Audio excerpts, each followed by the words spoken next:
Hi guys, welcome back to my channel. I look very crazy right now, but I need to desperately put out this part 2, the story time, again. I want you guys to know that the story gets really juicy around part 3 or 4, but still, again, I'm giving you guys background to see how crazy this shit gets. So, for a little while after the incident, after my car accident, me and Jake were texting and we were going back and forth, like some days talking, some days not. And eventually, like, I decided, like, okay, like, I kind of want to do this. So just because of the vibe through text, like, not I want to do this, like, I want him to be my boyfriend, but I want to, like, I want him to be one of the people I date. Like, I think I didn't want to take it super seriously, but I thought we could have fun together because we made each other laugh. So if all else, I wanted a friend out of him. Eventually we started talking about our professions, and Jake let me know that he was a gardener, and I probably shouldn't have asked, but I asked him how much he made, just because I was really curious, like how he sustains his lifestyle off a gardener's salary, and just all of that. He was kind of like dismissive about it, and like didn't really want to go into detail. So I was like, oh, okay, like, I guess. And the reason that this is important is because we will later find out that Jake is severely broke, but he comes from a rich family. Keep that in mind. So I'm like, okay. And so I went to New York for Thanksgiving, and while I was in New York, we were texting, and he was like, hey, when you come back, do you want to come to my house and go to a Friendsgiving? And I was battling it again because I wasn't sure if, like, it was too soon to meet his friends. Like, it felt kind of weird, but I was like, fuck it, I'll go. So I got dressed, and when I got back to Georgia, the next day was the Friendsgiving. I got dressed and I went, and when I walk in, like, I was super nervous. I brought 2 pies. When I walk in, like, you could hear like a pen drop on the floor. And I was like, oh. I get to the table, and everybody at this point is super duper nice. There's a black couple there, and then everybody else was like white or white passing, I guess. I don't know what everyone was. So we start playing a card game, and I'm being super friendly. I'm drinking, but I'm not drinking too much because, again, I have to drive. And like, as we're sitting there, like, I'm noticing like that they kind of like play with each other kind of meanly. Like they throw shots at each other, and I was like, okay, like, maybe they're just like drunk and getting rowdy. But again, as you guys will later see, like, this part is important because this is consistent with how things will go throughout this time. So we decide to move to the living room, all of us, and start karaoke. Jake has this best friend who, his name is Michael, and Michael's like 34 years old. Jake is 29, and Jake and Michael are roommates with Brad. So Jake, Michael, and Brad, they're roommates, and they live in this house that we're in. So I get into the living room, and I sit down, and I thought I was bugging it at this point, but Michael was like, he was pulling the karaoke chords, like trying to fix it, and like with like no regard that I was behind him, and like elbowing me and bumping into me. And I was like, and have you ever been in a situation where you're like, I get the vibe like this motherfucker's racist, but you're like, let me not jump to conclusions? I got that vibe from Michael. I didn't get that vibe from anyone else, but I got that vibe from Michael. But I thought like maybe again like I was just like being overly sensitive and like it was an accident or whatever. But again, as you guys will later see, yeah.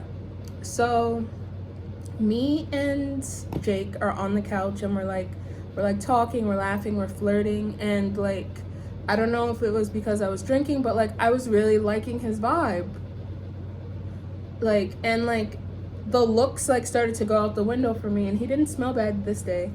So I was like, maybe it was a one-off. It wasn't. It's gonna continue. But he just didn't smell that day. But like I was really enjoying him. And I was also enjoying this other girl who was there. Let's call her Kate. We'll call her Kate. I was really enjoying Kate, and me and her were talking, and we were talking, like I was talking to her the most. And later I find out that Kate is Jake's coworker.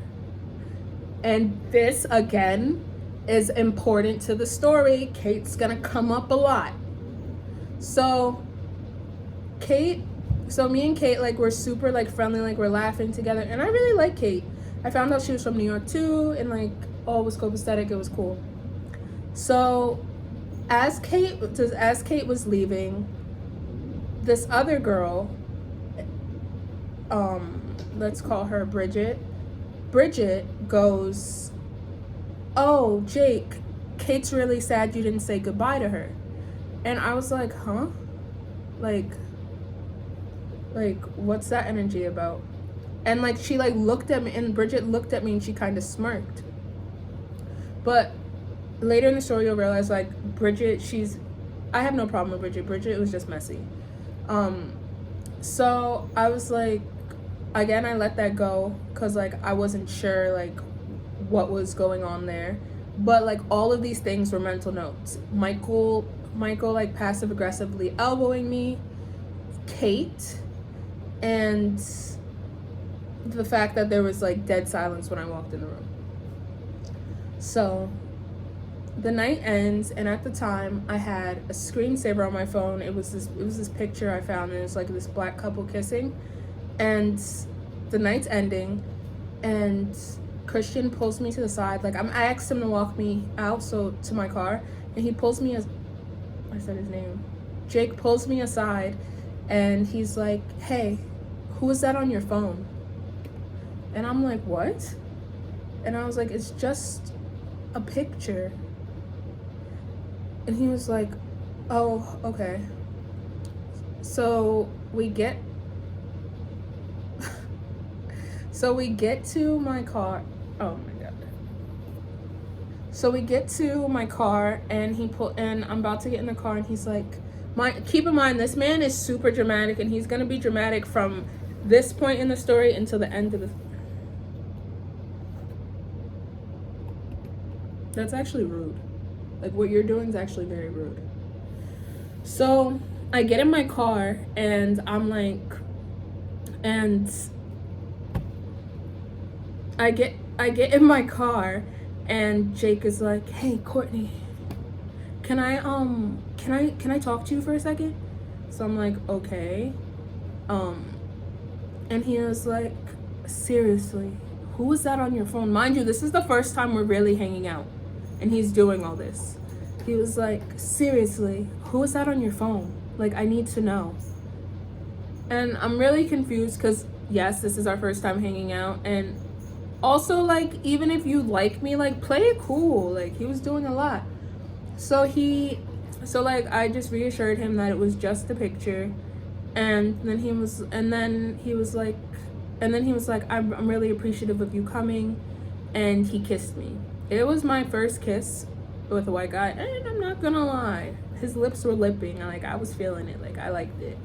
So, and from that moment I decided, okay, I'm gonna give Jake a chance.